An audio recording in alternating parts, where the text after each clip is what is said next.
১০০-র মধ্যে ৬৯ জন মানুষ ডক্টর মোহাম্মদ ইউনূসের কাজে সন্তুষ্ট। এমন একটি জরিপ ২ ডিসেম্বরে প্রকাশিত হয়েছে। মানে ৭০ জন মানুষ চাচ্ছে যে ইউনূস সরকার এখন পর্যন্ত যতগুলো কাজ করেছেন সব ঠিক আছে। মানে তার কাজের প্রতি এক ধরনের খুশি বা বিশ্বাস বা আশা বা ভালো এমনটা প্রকাশ করেছে জনগণ। আমার কথা হচ্ছে যে প্রায় ১৫ মাসে ৫০০ মানুষকে হত্যা করা হয়েছে।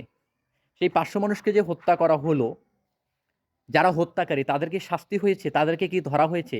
তারা কি সবাই শাস্তি পেয়েছে? তাদের কি বিচার হয়েছে? হয়নি। তাহলে কিভাবে জরিপটা হলো? আর যাদের উপরে জরিপ চালানো হয়েছে, প্রায় ২০ টা জেলার উপরে মানুষের কাছে জরিপ চালানো হয়েছে। মানে এই জরিপে যারা অংশগ্রহণ করেছে তারা কি এই বিষয়গুলো জানে বা এই বিষয়গুলো খোঁজ নিয়েছে যে তার সরকারের আমলে কতগুলো মানুষকে পিটিয়ে হত্যা করা হয়েছে এবং যারা হত্যাকারী তারা সবাই গ্রেপ্তার হয়েছে, শাস্তিও নিশ্চিত হয়েছে?